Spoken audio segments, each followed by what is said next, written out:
जी नमस्कार, स्वागत है दोस्तों आपके अपने यूट्यूब चैनल हिंदी परीक्षा एसके पर। तो आज की इस वीडियो में हम लोग बात करेंगे एमएचडी, यहाँ पे भी टाइपिंग थोड़ा मिस्टेक हुआ है, एमएचडी 6 के बारे में, जो कि उसके एक प्रीवियस ईयर क्वेश्चन के बारे में, जो कि कई बार एग्जाम में आया हुआ है। प्रश्न है, आदिकालीन साहित्य की प्रवृत्तियों का विवेचन कीजिए। उत्तर में हम लोग लिखेंगे, आदिकालीन साहित्य की प्रवृत्तियों का विवेचन कुछ इस प्रकार है कि हिंदी साहित्य का आदिकाल 1000 से 1350 ईस्वी हिंदी साहित्य के विकास की प्रारंभिक अवस्था है। मतलब आदिकालीन जो साहित्य था या फिर आदिकाल का जो समय काल है वो है 1000 से 1350 ईस्वी।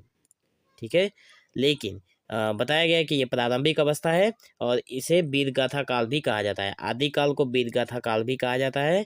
क्यों कहा जाता है वीरगाथा काल? क्योंकि इस समय की साहित्यिक जो प्रवृत्तियां थी उसमें वीर्य था, शौर्य थी और युद्ध की प्रधानता थी। इस समय में वीर मतलब जो युद्ध होता था वो सारे समय चल रहा था। वो इस काल का प्रमुख साहित्य है। इस काल का साहित्य प्रमुख राजस्थानी और अपभ्रंश भाषाओं में रचा गया था। आदिकाल में जो रचनाएं हुई थी वो राजस्थानी भाषा में हुई थी और अपभ्रंश भाषा में। आदिकालीन साहित्य में समाज जो था, धर्म था, जो संस्कृति और राजनीति की छाप स्पष्ट रूप से हमें दिखाई देती है। ठीक है, तो इसकी जो प्रमुख प्रवृत्तियां हैं वो कुछ इस प्रकार हैं। क्योंकि उस समय में युद्ध होता था, इसलिए वीरों का समय था, इसलिए वीर गाथा का प्रधान साहित्य।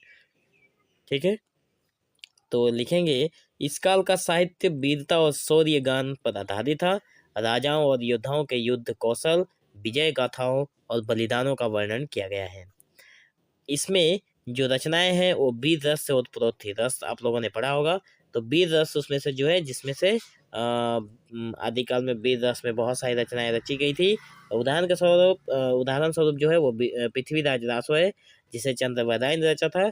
तो पृथ्वीराज रासो में पृथ्वीराज चौहान के शौर्य का वर्णन मिलता है।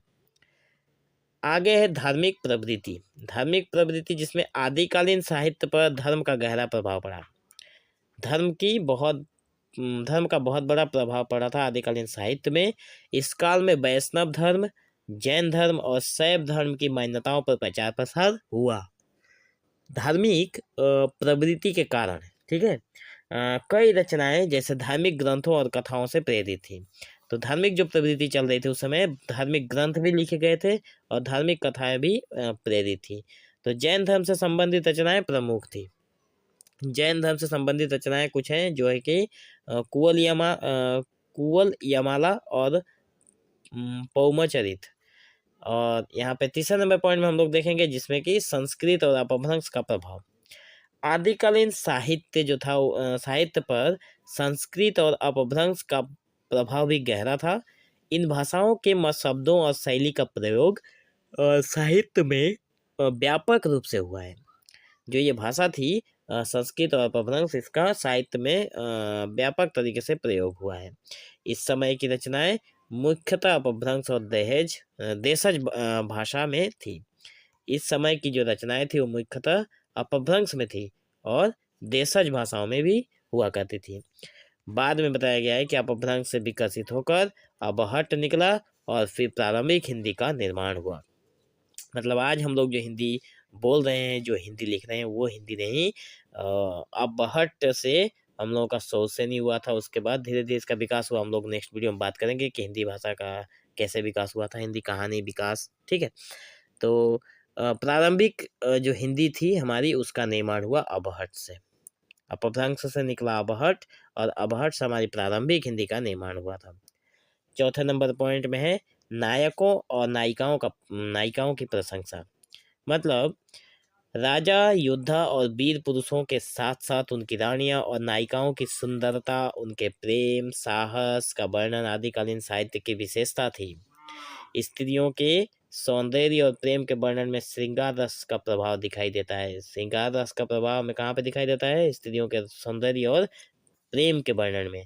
और जो आदिकालीन जो समय था उसमें सुंदरता, प्रेम और साहस का वर्णन हमें देखने को मिलता है, वो भी राजा और रानियों की और नायक नायिकाओं की। ठीक है, पांचवा नंबर पॉइंट है लोक जीवन और लोक संस्कृति का चित्रण। आदिकालीन साहित्य में लोक जीवन जो था लोक परंपराओं और सामाजिक घटनाओं का भी वर्णन मिलता है। इसमें तत्कालीन सामाजिक व्यवस्था, जो रीति रिवाज थे और संस्कार का चित्रण किया गया था। सामाजिक व्यवस्था, रीति रिवाज और संस्कारों का चित्रण किया गया था। इतिहास और गाथाओं का संकलन, यहाँ पे अगर मैं आप लोगों को बताऊं तो यहाँ पे संस्कार किसे कहते हैं, तो संस्कार जैसे कि आप लोगों को पता था कि सतीदाह प्रथा जो था वो भी संस्कार था। बाल्य विवाह पहले हमारा हुआ करता था, हमारे समाज में बाल्य विवाह था, सतीदाह प्रथा था, तो ये सारे के सारे संस्कार थे। ठीक है, जिसे आप लोगों ने सुना होगा कुसंस्कार। ठीक है, वैसा ही तो छठे नंबर पॉइंट में हम लोगों का इतिहास और गाथाओं का संकलन। इस काल का साहित्य, इतिहास और लोक गाथाओं का संकलन भी है। मतलब इस काल में लोगों द्वारा, साहित्य का तो इतिहास है ही, साथ में लोगों द्वारा जो कथा कही गई उसका भी संकलन किया गया। इसमें वीर पुरुषों के पराक्रम के बारे में बताया गया, उनके युद्ध और सामाजिक, उन्होंने समाज के लिए क्या योगदान दिया था, इन सारी चीज़ों के बारे में बताया गया है। उदाहरण के तौर पर पृथ्वीराज चौहान और महाराणा प्रताप जैसे नायकों की गाथाएं हमें सुनने को मिलती है। 7वें नंबर पॉइंट में है कवियों का राज दरबार से संबंध। कवियों का क्या संबंध था राजाओं के से? ठीक है, तो आदिकालीन कवि जो मुख्यतः राज दरबारों से संबंधित है, उनकी रचना राजा या संरक्षक की प्रशंसा के लिए रची जाती थी। मतलब आदिकालीन जो कवि हुआ करते थे, उस समय जो कवि थे वो राज दरबारों में रहा करते थे, और राज दरबारों के जो कवि थे वो प्रशंसा लिखते थे। किसकी प्रशंसा? राजाओं की प्रशंसा लिखते थे। इसलिए उन्हें राजाओं की प्रशंसाओं को लिखने के लिए वहाँ पे उनको अपने दरबार में रखा था राजाओं ने।